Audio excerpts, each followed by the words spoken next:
Meskipun tak ku mengerti apa yang ku alami,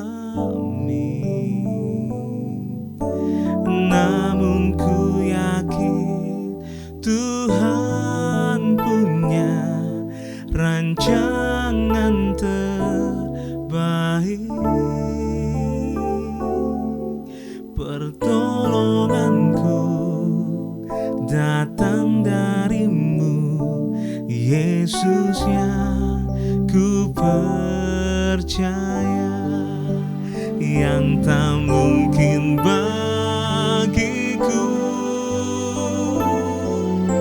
semua mungkin bagimu.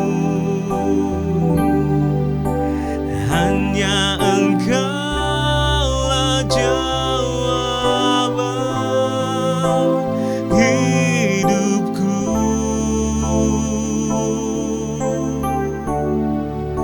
Yang tak pernah ku lihat dan tak pernah ku pikirkan, itu yang Kau sediakan bagiku.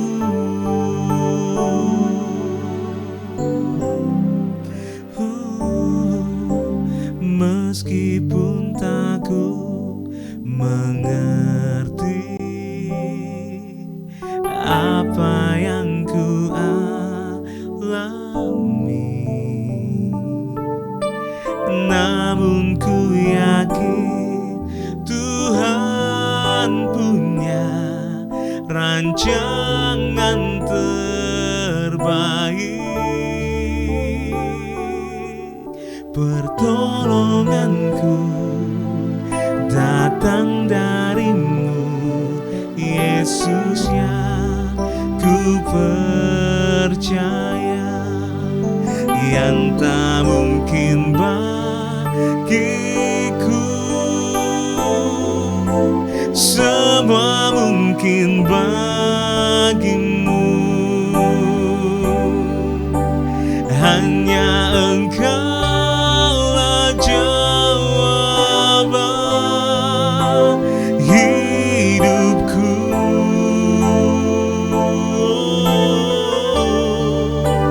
Yang tak pernah ku lihat dan tak pernah ku pikirkan, itu yang Kau sediakan bagiku.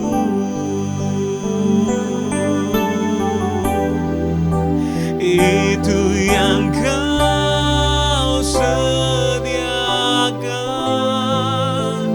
bagiku.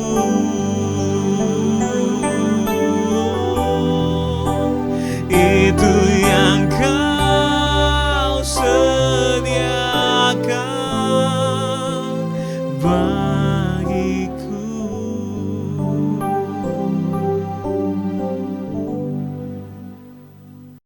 Shalom Bapak Ibu sedang kasih Tuhan, saya ucapkan selamat pagi dan kita berjumpa hari ini hari Senin dalam acara Renungan Harian. Satu hal saudara, kita rindu hari ini semua diberkati Tuhan sebelum kita melakukan segala aktivitas kita sehari-hari. Oleh karena itu, mari kita tundukkan hati kita di hadapan Tuhan. Kembali ya Bapa, kami datang di hadapan-Mu pagi hari ini Tuhan. Kami rindu untuk mendengar suara Tuhan, mulai pendengaran kami akan firman-Mu. Kiranya pengurapan dari Allah boleh turun atas kami. Demi nama Yesus Tuhan, kami siapkan hati kami untuk diberkati. Haleluya. Amin. Bapak Ibu sedang kasih Tuhan, kembali kita akan bersama-sama membuka Keluaran pasal 2. Keluaran pasal 2 ayat 1 sampai dengan ayat 10. Firman Tuhan berkata demikian. Seorang laki-laki dari keluarga Lewi kawin dengan seorang perempuan Lewi. Lalu mengandunglah ia dan melahirkan seorang anak laki-laki. Ketika dilihatnya bahwa anak itu cantik, disembunyikannya 3 bulan lamanya. Tetapi ia tidak dapat menyembunyikannya lebih lama lagi. Sebab itu diambilnya sebuah peti pandan, dipakainya dengan gala-gala dan ter. Diletakkan bayi itu dan di dalamnya, dan ditaruhnya peti itu di tengah-tengah Teberau di tepi sungai Nil. Kakaknya perempuan berdiri di tempat yang agak jauh untuk melihat apakah yang akan terjadi dengan dia. Maka datanglah putri Firaun untuk mandi di sungai Nil, sedang dayang-dayangnya berjalan-jalan di tepi sungai Nil. Lalu terlihatlah olehnya peti yang di tengah-tengah Teberau itu. Maka disuruhnya hambanya perempuan untuk mengambilnya.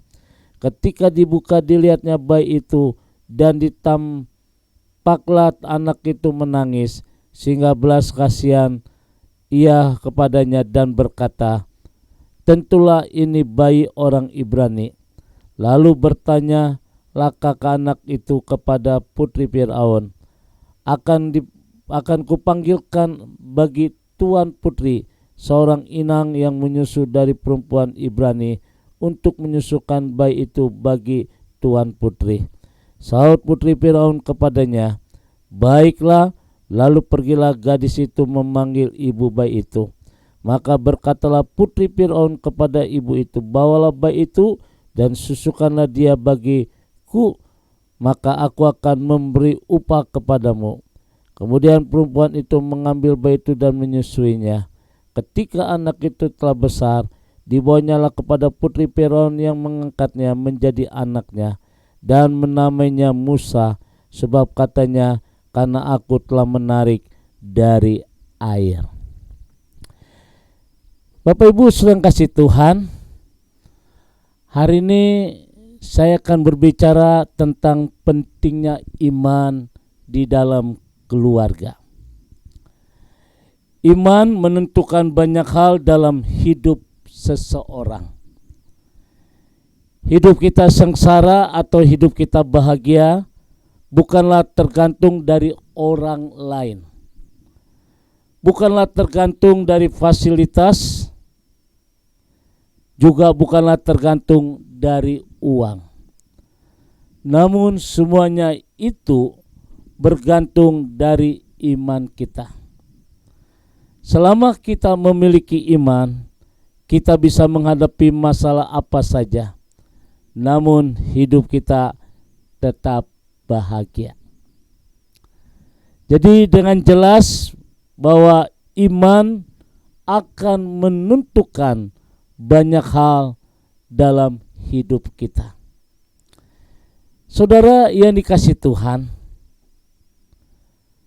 setiap kita di dalam membangun keluarga pasti menghadapi masalah. Memang itu tidak mudah.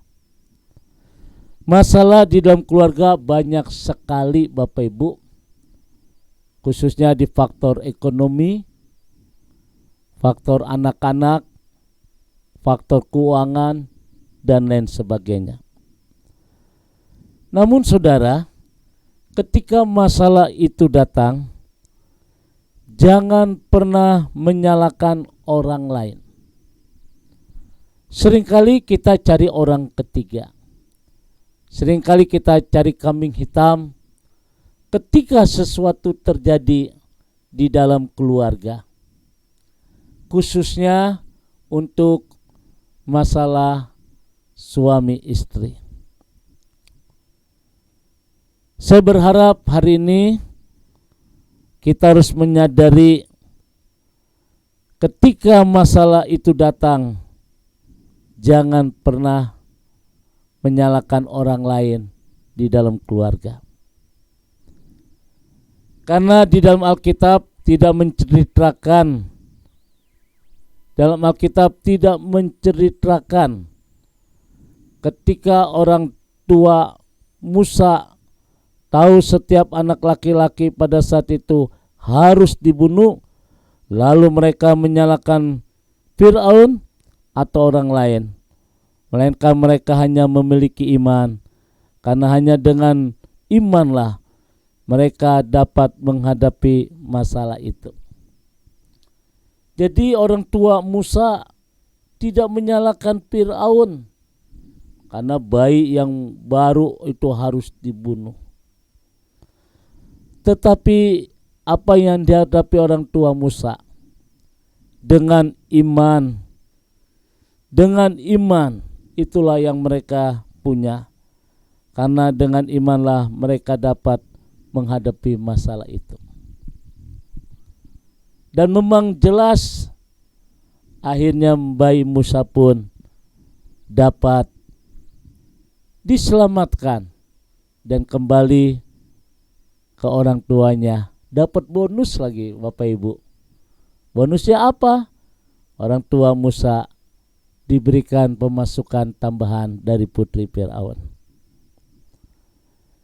Jadi dengan jelas sekali begitu juga dengan hidup kita. Masalah bisa datang kapan saja tanpa kita mau. Namun kita tidak boleh menyalahkan orang lain, melainkan kita harus tetap memiliki iman. Iman itu sangat penting. Bahkan Alkitab berkata dengan iman orang percaya dapat mengalahkan dunia dan mengatasi masalah apapun. Pagi hari ini saya tidak tahu apa yang menjadi masalah dalam keluargamu. Namun satu hal, ketika kita memiliki iman, maka kita bisa menghadapi itu. Baik masalah ekonomi, baik masalah keluarga, masalah kesehatan, apapun yang sedang kita hadapi, saudara pasti bisa menghadapi itu dan mengalahkannya. Firman Tuhan hari ini boleh menjadi pegangan kita bersama, bahwa di dalam keluarga sangat penting kita harus memiliki iman. Tuhan memberkati. Mari kita berdoa. Bapa di dalam surga, kami boleh mengucap syukur untuk sesuatu yang Tuhan berikan dalam hidup kami. Kami boleh mengucap syukur untuk berkat-berkat Tuhan yang luar biasa dalam hidup kami. Dan kami boleh mengucap syukur untuk masalah persoalan yang kami sedang hadapi. Sebab kami percaya bahwa Tuhan memberikan kemampuan, kesanggupan untuk kami bisa menghadapi itu semua. Firman Tuhan pagi hari ini boleh menguatkan hati kami. Ketika kami memiliki iman, maka kami bisa menghadapi apapun yang ada di dalam dunia. Dan akhirnya kami bisa mengalahkan semuanya itu. Terima kasih Bapa, yang sakit Tuhan akan sembuhkan. Yang lemah diberikan kekuatan dari Tuhan. Yang tidak ada jalan, Tuhan sanggup membuka jalan. Dalam nama Tuhan Yesus kami berdoa, haleluya, amin. Bapak Ibu sedang kasih Tuhan, kembali saya ucapkan selamat beraktivitas. Tetap kuat di dalam Tuhan, optimis selalu. Kita percaya Tuhan menjadikan kita terus naik dan bukan turun. Apapun yang dikerjakan, Tuhan berkati. Sekarang arahkan hatimu, kembali kita mengangkat kedua tangan kita di hadapan Tuhan dan terimalah berkat dari Tuhan. Kasih kemurahan, damai sejahtera dari Allah Bapa di surga. Cinta kasih dari Tuhan kita Yesus Kristus di dalam persekutuan Roh Kudus memberkati kita semua hari ini. Sampai Maranatha, Tuhan Yesus akan datang kembali. Yang diberkati berkata, amin.